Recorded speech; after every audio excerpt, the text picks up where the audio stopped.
Picture this, my friends. You've just graduated with a master's degree and you're already making an impact in your new job. You're a pretty good trainer and your clients love you because you've got a gift for explaining things in a way that gets them really amped up, really fired up. Okay, that was me back in the early 2000s when I was climbing the ranks at Gold's Gym. I oversaw the PT department, I traveled to other locations, and I was thinking I was doing a pretty darn good job with my young ego in check. But then I heard about this guy in my area in St. Louis who was generating over $1 million annually in a small PT studio. So I had to check it out. Me being me, I had to go check this thing out. And as soon as I pulled up, I saw all these expensive cars in his lot. And inside, he had a concierge service, hyper-focused trainers. I mean, they were dialed in. Top of the line equipment. This was a well-oiled machine, a profitable business run by the guy in St. Louis when it came to fitness. I was instantly humbled. Okay, it brought me back several steps. Turns out this operator had been running his business since the mid-'80s with coaches who had been with him for over 20 years. He was the first really in the Midwest to open a private personal training studio. And his expertise even landed him a spot on the popular MTV reality show The Bush Family Brood. So, my friends, without further ado, I'm honored to welcome the one and only Mike Jaudes, President and CEO of the Fitness Edge, to share his experience and insights with us today. Mr. Mike Jaudes, welcome. Thank you, Michael. I'm glad to be here. Yeah, I'm personally thrilled to have you on the show today to really share your wealth of knowledge and insight with us. I know you've got a ton of valuable info that we're going to impart. I'm eager to learn along the way with our listeners. Today, we're going to really kind of unpack as much as we can of the amazing experience and expertise that you've accumulated over the years. We'll be brushing off that dust, okay, that's probably accumulated over the years, and we'll try and extract as much knowledge and wisdom as we can that you have to offer. So let's get started and dive into the incredible insights you have to share. Okay, my first question. I talk about the clients that you've had for over, or the trainers that you've had there for over 20 years. How do you hire? How do you keep people on your team for over 20 years? That's crazy. So Michael, I will tell you that I am slow to hire, and I don't want to use the term quick to fire. I think that wouldn't be the right way to say it, but I am very slow to hire. I take my time, do my due diligence, and really get to know the person. I've hired people with literally no experience, diamond in the rough, and then I can take them from the beginning based on their personality and what they bring to the table. And I've also hired people that have had extensive resumes.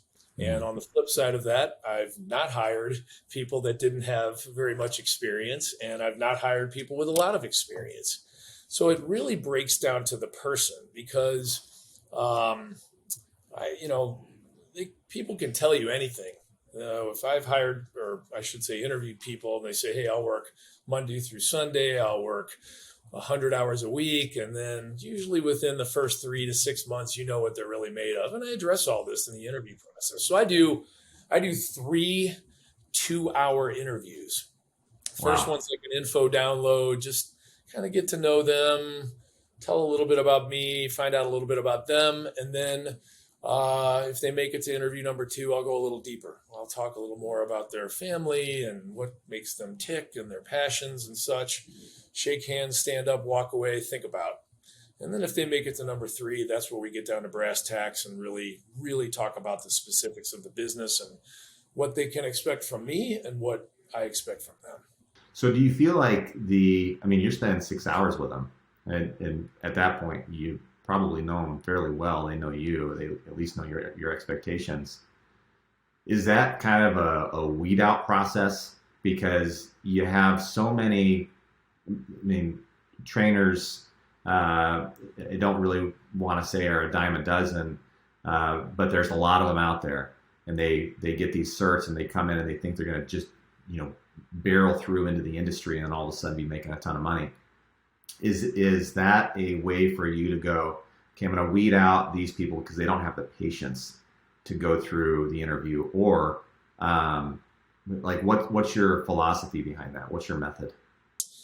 Yeah, so I will be very upfront with them within the first 5 minutes, and I tell them right out of the gate how I do it.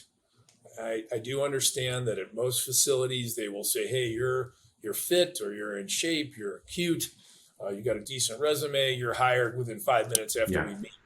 I tell them right out of the gate that this is a long process. I take my time, and I think it works for both parties across, meaning both sides of the table, that I want them to percolate. Did I like Mike? Did I like his facility? Did I like what he had to say or not? And do I like the trainer or not?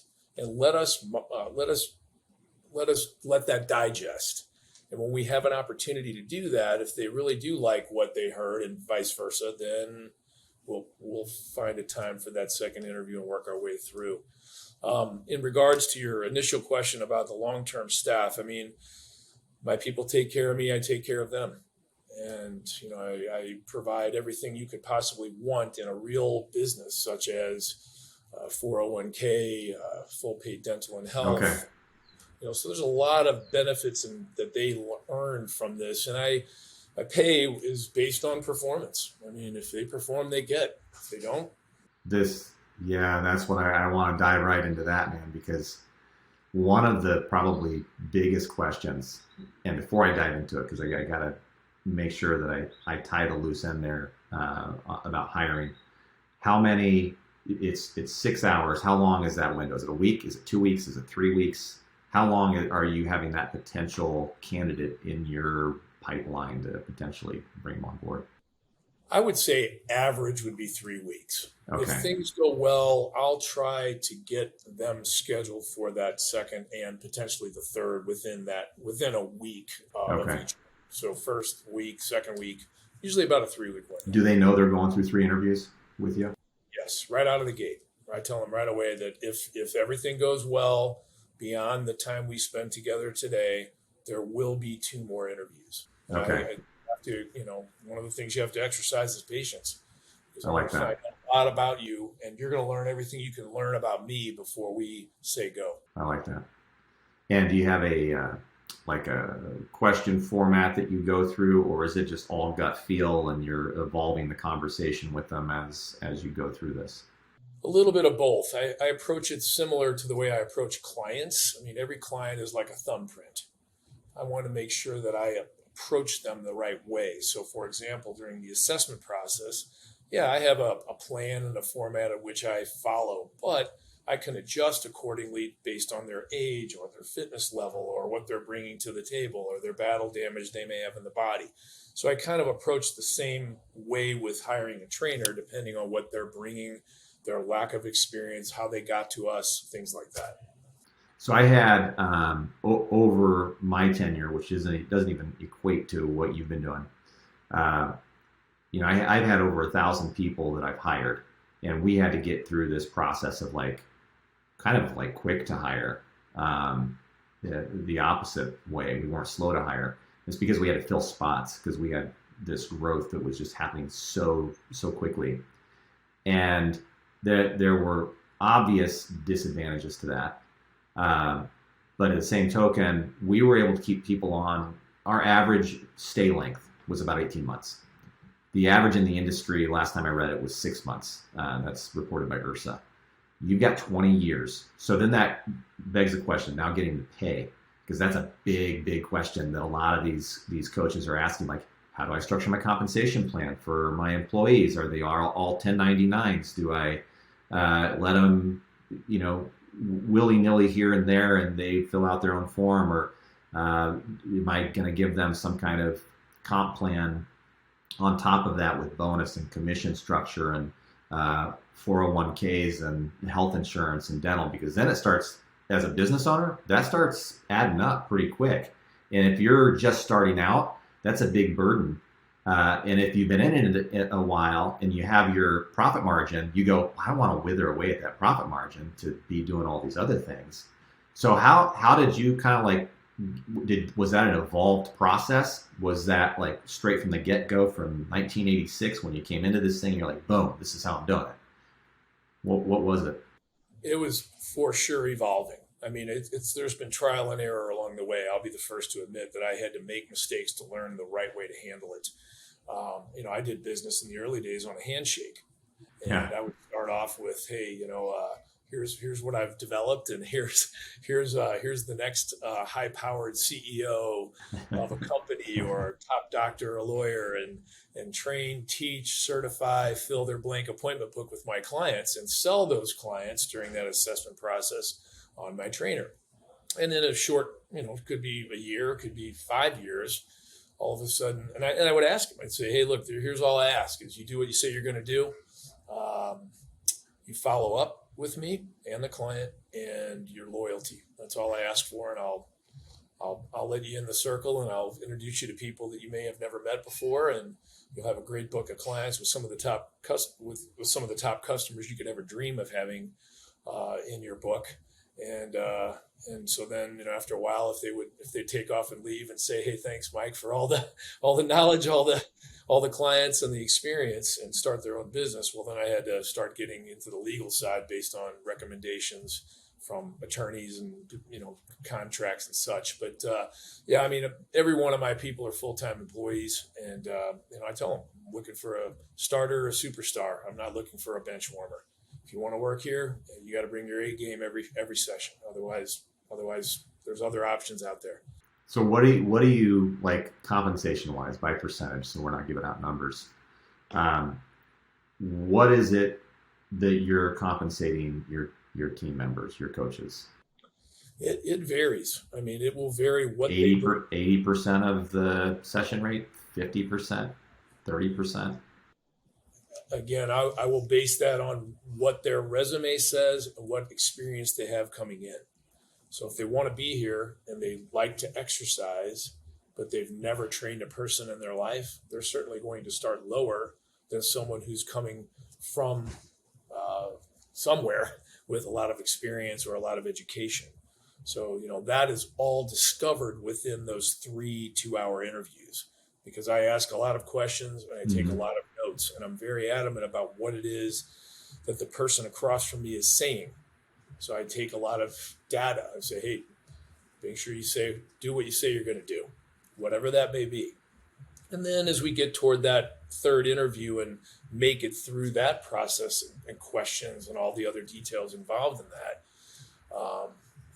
that's when we get down to what the pay will be, where their base pay will be, and what their incentives are as they work more. And again, you got to know this, Michael. I mean, most trainers don't walk in and say, "Hey, I got 40 hours worth of clients. Where do I begin?"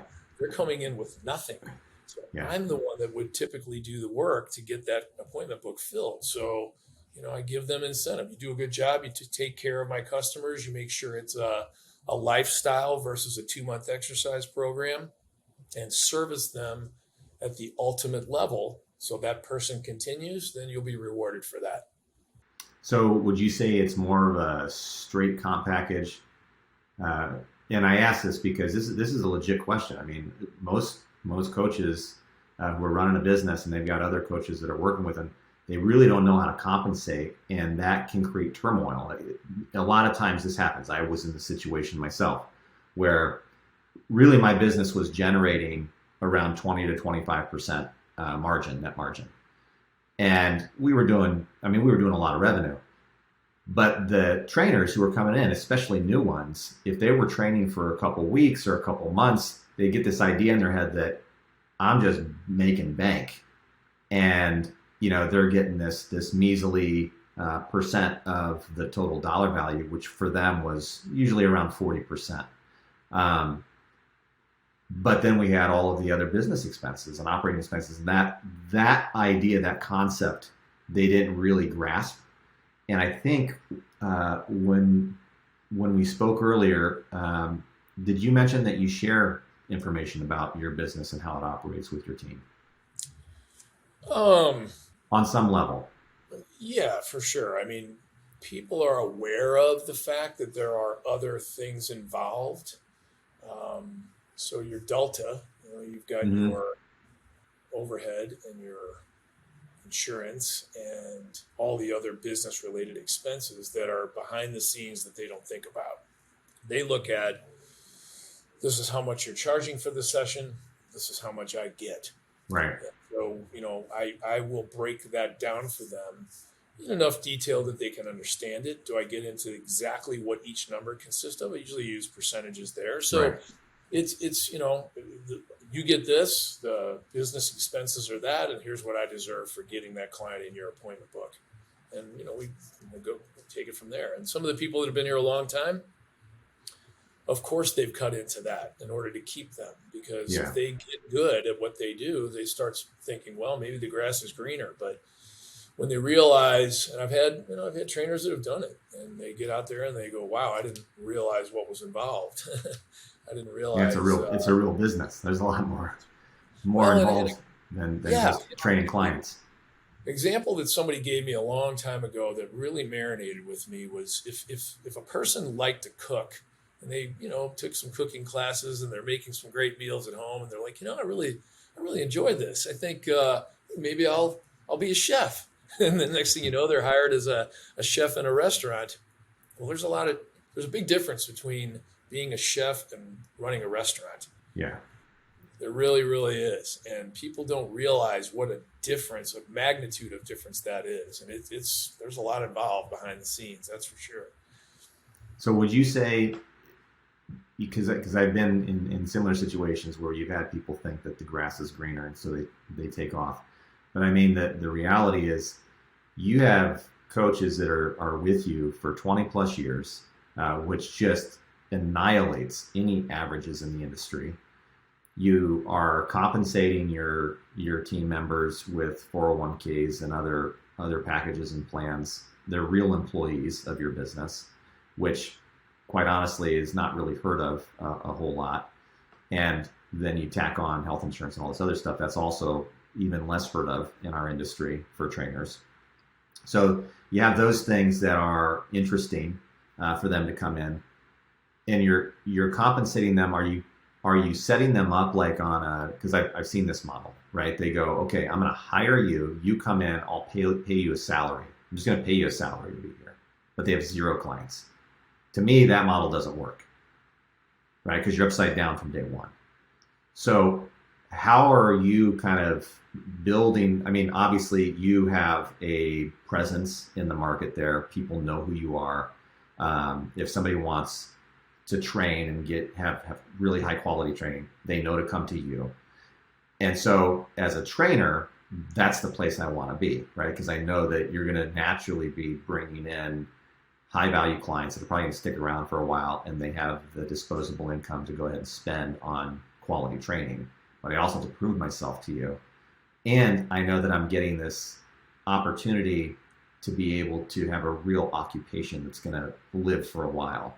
It's not this 6-month, win that I get, and then I'm going to move on to the next gym and get another cert and then keep moving on and then taking my clients with me.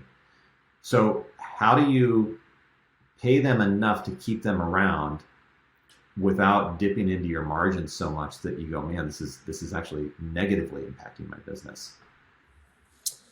Yeah, I mean, that becomes a fine line the longer that they're here. And there's actually been trainers that I've had in the past where it cost me money to keep them. Yeah. But the benefit of having them outweighs the expense. It's perceived that way until a certain point, and then then we'll just have to have one of those conversations. Hey, this is where we are. Either we take the clients that you currently have right now and we increase their rate dramatically, which may not work for them, in order to continue to increase your pay, or you find that you are happy with the amount of money that you're being paid by me, and you start working a little bit more on semi-private, where you're getting time and a half for your session by putting Mr. and Mrs. Jones together, or 2 business associates or something of that nature. And that seems to help as well, where they're spending an hour on the floor, but they're getting, time and a half or 2 times what we get in an hour at that point, which will really increase their income without necessarily increasing their actual hours. Okay.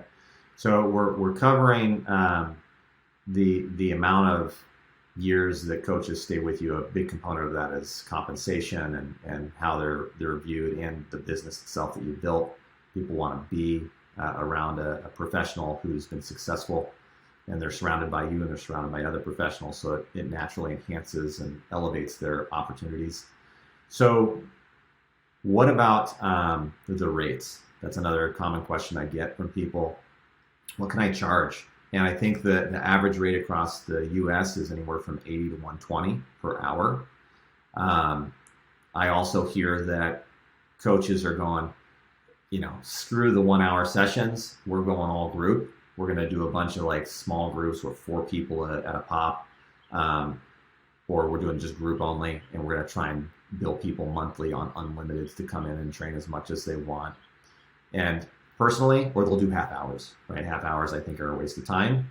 Maybe you've got a different opinion on that, but I think clients need the full hour because it schedules better. I think it has the opportunity for trainers to get their day lined out. I think clients get better results from it. But tell me, like, how are you just one-on-one? You're doing, sounds like you're doing some semi-privates. How do you move around that potential landmine of opportunities that can really blow up in your face if you approach it the wrong way? Yeah, we have a few clients that will do 30 minutes. We have a large referral network with some of the top orthopedic surgeons, chiropractors, physical therapy clinics, and they will refer people to us. So we're like the next step. So if someone goes through an operation, they go to PT, the physical therapist will get them on their feet and out the door. Well, then what? So we'll take them from there. And if they're really, if it's a very serious situation like a spinal fusion or a hip replacement, we may start them off with a 30-minute session just because they're physically incapable of doing it. If they're older, considerably older, they can't really do 30, more than 30 minutes. So we'll start them with that, but with the intent of graduating them to 45 or 60. But typically we'll stick with that. We also really focus primarily on dialing into the one client. I mean, I look at the client as a thumbprint, and you're right. There are a lot of trainers that say, "Hey, let me pile as many people into a training session as I possibly can, so I can maximize my income." But everybody's different. I mean, if this person's a level 10 fitness and this person's a level 1, even if you've got a skilled, knowledgeable trainer that's very attentive, it's still difficult to manage 4, 5, 20 people. So I know group training has become very popular. And if I do roll back the hands of time when I started, I mean, a lot of classes were transpiring at that time. And all of a sudden, in the fitness facility where I started, people were looking down from the studio going, who is this guy down here working with this person? And that person is getting this focused attention. Right. And that person's really seeing results. So it was interesting how I watched back in the mid 80s, how the industry of the groups, the big classes, had started to decline as the industry of private training, at least in my little world, started really amping up quickly. And it just sort of went underground. And then just like life itself, things circle back, and now they're back to all the group training. But I think that's sort of tapered off a bit too. People love that one-on-one attention. We're the math tutor, we're the piano teacher, focus on their biomechanics, their fitness level, and give them that A+ service from the time they walk through, and they're escorted all the way through the session, all the way till they leave. And that's how I've always done it. I stick in my lane. I don't let the shiny objects, distract me. We just focus on the client, and that's what we've done for 38+ years. How did you get your first couple of clients? How did you start your business? Well, way back then, I was competing heavily in bodybuilding, and I'd won Mr. St. Louis and Mr. Missouri, and I kind of started building a name for myself. It was just something I enjoyed.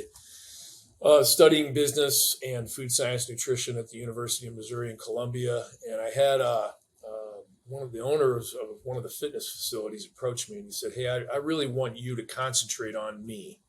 He goes, I was just working as a summer job.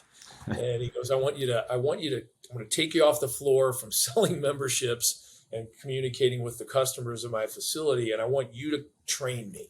And I was like, yeah, I can do that. I know how to eat, how to train. I can help you with that. And the next thing you know, as a young college student, I was starting to make money. And I mean, it started growing very, very quickly as he was getting results. He was a worldly guy. He knew a lot of people, and the word just started spreading. And then the rest is history. I mean, within a year, I was so booked, I could hardly keep up with the client demand, which was a really good problem. So really what it boils down to for you, I mean, outside of your business acumen, your growth over the years of identifying areas that you can make refinements and keep people, and your ability to be a leader, the thing at the beginning was quality, which you've seemed to maintain over these past several years, and you inject that into the rest of your team.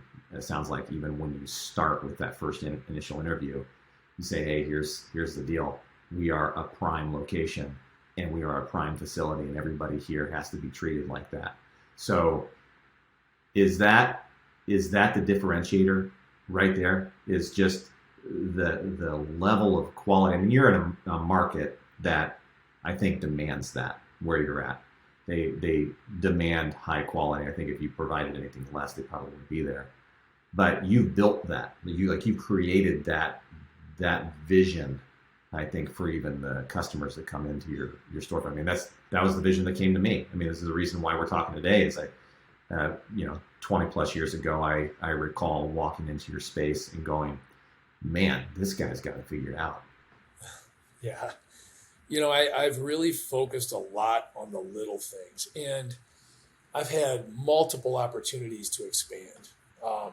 People say, hey, why don't you, if you build it, they will come. And right. Maybe they were right.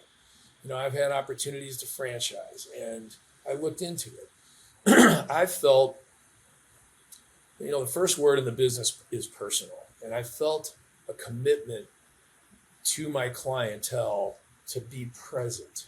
And does that expand my hours of work? Absolutely. I'm a admitted self-workaholic and a type A personality, and I'm also a hands-on guy, and I've always been that way. And I've looked at it. I thought, well, if I had 2 locations or 10 locations, and I've seen people try that in my industry, at least here. I know it works elsewhere, and I know other people have accomplished that. But for me, I really felt that it would water down the product, and I really wanted to make people feel welcome and comfortable in a place that would typically be labeled as unwelcoming and uncomfortable. Yeah. So if a person walks into a fitness facility and they're not Mr. America or a Hawaiian Tropic Beach model, they generally feel relatively uncomfortable. Yeah, the lights on them. Yeah, most people worldwide don't know how to lift. I mean, the million people that are at the health clubs right now or gyms, they don't know how to work out.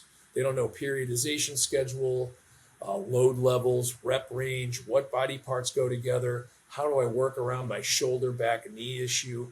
So they just tend to radiate when they sign up at the gym to the cardio. Well, let's get on the bike so I don't feel silly. And but eventually they realize that they need more than the aerobic side. So then on top of their premium that they're paying, on top of their membership that they're paying for their facility, they pay a premium for a trainer. And so then that trainer has to try to navigate them through that sea of members to be able to give them a specific program. Where we are, 12,000 square feet of just exclusive private training. We've got all the tools in the toolbox, and we really hone in on that client's very specific needs. I mean, what they're trying to accomplish, and dial into that. And learning about all that is the assessment process, which I still do to this day with every client that comes to me since I started the business. So I know. Has it changed? No. And it's something I could have delegated. I could have delegated it 20 years ago to one of my managers or one of my senior trainers, but it's something I really enjoy. I want the clients to have that front row seat to me. I want them to feel if they need anything, that they can come to me. And, I don't have any partners, investors. It's not my family's money. I'm not a franchise. It's just something I'm still very passionate about what I do. And, fortunately, this is my business suit, so I'm a pretty lucky guy. So, I love that. That's awesome. Yeah, it's fun. So, Mike, one other question for you, and then I'll cut this because I know that you got some other things you got to do today, and you got appointments scheduled. I'm not certain if you've been paying attention to what's going on with technology and this thing with ChatGPT and AI and Bard with Google and everything that's being developed. Ursa's going on right now on the West Coast. And there are seemingly a fast-moving pace of tech gadgets and tools that exist to eliminate, perceived to eliminate the need for a personal trainer. Do you feel like that is a threat in our industry? I really don't, Michael. I'm aware of it. I don't tend to turn my back to it. I am in tune with what's available or what's coming.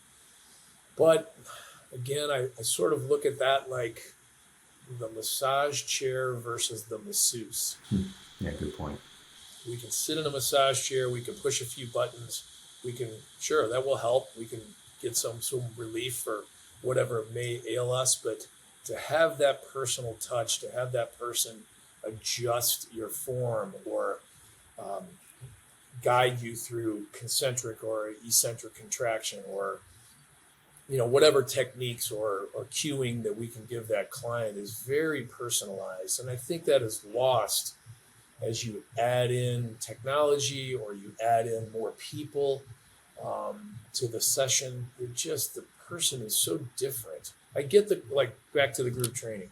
I get the camaraderie. I get the accountability and the relationships that may be developed there. I understand that piece. But when you really get down to it and you're trying to develop results and not have any form of setback via injury, which happens a lot. I mean, the orthopedic surgeons tell me that, this new form of group training is really, it's just guaranteed money. I mean, people are pouring at the door left and right with torn ACLs, rotator cuffs, blown discs in the back from extreme levels of group training or just not being suited for that class. I mean, you've got the workout of the day on the wall, and every one of these people are doing that. And it's just not been my philosophy. I just don't agree with it. I think it's just a recipe for disaster long term. Yeah, I agree with you. I think it's got to be tailored. Mike, where can people find you? Or do you want to be found? Yeah, sure. Yes, I do. Of course. Thank you. Yeah, we're in Creve Coeur, Missouri. We're at the corner of Olive and Old Olive. I mean, the phone number is 314-993-EDGE. 3343 is the last four numbers. You can certainly check out our website. It's www.fitnessedge-stl.com. Awesome. And can they connect with you? You got an Instagram or Facebook page or any other area, or just call the club? Yeah, we've got a Instagram account. My son manages that for me. I'm kind of old school. I don't really do that very often, but I know it's a popular thing. So I'll let my son Michael Jr. handle that for me. And we get a little presence out there a couple times a week, but I think overkill on that is a little much for me. I just like doing it. Taking care of clients one at a time and keep them coming. We got 23 trainers on staff. They're anywhere between 25 and 75 hours a week, and we just keep our customers happy and just try to be in touch with all of them as much as I can. So awesome. Everyone, you heard it here first. The legendary icon in our industry, Michael Jaudes. Thank you, Michael, or Mike, as I know that you like to go by. Sure. Thanks for joining me today, and appreciate everything that you brought to this industry and everybody that you've given education to. You mean a lot. My pleasure, and I thank you very much for giving me the opportunity, Michael.